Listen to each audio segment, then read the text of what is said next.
اسلام آباد high court کے 6 ججز کے خط کے معاملے میں اہم پیش رفت۔ اسلام آباد ہائی کورٹ نے متفقہ تجاویز سپریم کورٹ کو ارسال کر دی۔ ذرائع کے مطابق ججز کوڈ آف کنڈکٹ ڈرافٹ بھی بطور تجویز شامل کیا گیا ہے۔ تجویز کردہ ججز کوڈ آف کنڈکٹ 6 سے 7 صفات پر مشتمل ہے۔ کسی قسم کی مداخلت پر ادارہ جاتی رد عمل ہونا چاہیے۔ اسلام آباد ہائی کورٹ کی جانب سے تجویز دے دی گئی۔ چیف جسٹس قاضی فائز عیسیٰ کی مزار قائد پر حاضری۔ چیف جسٹس پاکستان نے مزار قائد پر پھول چڑھائے اور فاتح خوانی کی۔ مہمانوں کی کتاب میں تاثرات بھی درج کیے۔ لکھا کہ میرے لیے فخر کی بات ہے کہ بحیثیت چیف جسٹس ایشیا کے عظیم لیڈر کے مزار پر حاضر ہوا ہوں۔ محمد علی جناح عظیم لیڈر ہیں جن کی ولولہ انگیز قیادت میں مسلمانان برصغیر اسلامی ریاست قائم کرنے میں کامیاب ہوئے۔ وزیر اعظم شہباز شریف کا سعودی عرب روانگی سے قبل کسانوں کے لیے بڑا قدم۔ وزیر اعظم کا کسانوں کی شکایات پر سخت نوٹس اور فوری کارروائی کا حکم۔ وزیر اعظم کا وفاقی حکومت کو کسانوں سے گندم کی فوری خریداری کا حکم۔ وزیر اعظم نے وفاقی حکومت کا گندم خریداری کا 1.4 ملین میٹرک ٹن کا ہدف بڑھا کر 1.8 ملین میٹرک ٹن کر دیا۔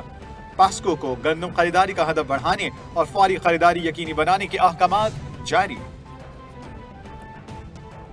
وزیر اعلیٰ پنجاب مریم نواز بارش میں ساملی سید محمد حسین گورنمنٹ ٹی بی سینیٹوریم ہسپتال پہنچ گئیں۔ وزیر اعلیٰ پنجاب کو مری گلیات سمیت پورے ایریا میں مربوط ہیلتھ سسٹم قائم کرنے کا حکم۔ پہاڑی علاقوں میں ایمرجنسی کی صورت میں مریضوں کی منتقلی کے لیے ہیلی پیڈ اور اس کے ساتھ ساتھ ایئر اسٹریپ بنانے کی بھی ہدایت۔ ٹی بی وارڈ میں مریض کی تیمارداری کی مفت ادویات کی فراہمی اور علاج بارے دریافت کیا۔ وزیر اعلیٰ سندھ مراد علی شاہ کی زیر صدارت پولیو کے خاتمے کے لیے صوبائی ٹاسک فورس کا اجلاس۔ کہا مل کر کسی حد تک پولیو کا خاتمہ کیا ہے۔ اس سال سندھ میں پولیو کا ایک بھی کیس سامنے نہیں آیا۔ پیر سے 25 اضلاع میں انسداد پولیو مہم کے حوالے سے بریفنگ پر ہدایت دی کہ مہم کامیاب بنائی جائے۔ پولیو ورکرز کو سخت سیکیورٹی دیں۔ پولیو قطرے نہ پلانے والے والدین کے خلاف کارروائی کی جائے۔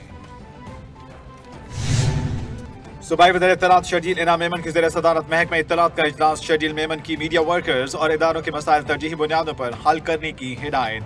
شرجیل میمن نے کہا حکومت سندھ صحافی برادری کے لیے مزید آسانیاں پیدا کرنے کی خواہاں ہے۔ صحافیوں کی صحافتی ذمہ داریوں کی ادائیگی میں حائل دشواریوں کا خاتمہ یقینی بنایا جائے۔ میڈیا ورکرز اور اداروں کو فلاح بہبود کے لیے مزید اقدامات اٹھانے چاہیے۔ بانی پی ٹی آئی کا پی ٹی آئی میں واپسی کے حوالے سے اہم فیصلہ۔ ذرائع کے مطابق بانی پی ٹی آئی نے واپسی کے لیے صداقت علی عباسی، فواد چودھری، عثمان ڈار اور علی نواز آوان کے ناموں کی منظوری دے دی۔ شریف فیملی اور زرداری صاحب، زرداری فیملی کو ہمیشہ اپنی ذاتی معیشت کی بہت فکر ہوتی ہے اور ذاتی معیشت کے حوالے سے انہوں نے جو اس ملک میں لوٹ مار کی ہے وہ ثبوت ہے اس کا۔ شہباز شریف نے ٹھیک کہا، شریف فیملی اور زرداری فیملی کو ہمیشہ اپنے ذاتی معیشت کی فکر رہی۔ ذاتی معیشت کے حوالے سے لوٹ مار اس کا ثبوت ہے۔ پاکستانی معیشت کا جو اقتدار میں رہ کر حال کیا وہ بھی سامنے ہے۔ حال ہی میں پی ڈی ایم 1 کی صورت میں جو تباہی ہوئی سب کے سامنے ہے۔ اب پی ڈی ایم 2 بغیر مینڈیٹ کے مسلط کر دی گئی۔ وزیر اعلیٰ خیبر پختونخوا علی امین گنڈاپور کی جوڈیشل کمپلیکس میں میڈیا سے گفتگو۔ آڈیو لیکس کیس میں اہم پیش رفت۔ پیمرا نے جسٹس بابر ستار سے کیس سے الگ ہونے کی استدعا کر دی۔ PEMRA, P T A, F I اور آئی بی نے متفرق درخواستیں دائر کی۔ اس کی نوعیت کے دوسرے کیس میں ایک اور بینچ فیصلہ دے چکا۔ چیئرمین پیمرا متعدد بار اسلام آباد ہائی کورٹ پیش ہو چکے مگر کیس اب بھی زیر التوا ہے۔ انصاف کے تقاضے پورے کرنے کے لیے جسٹس بابر ستار سماعت سے معذرت کر لی۔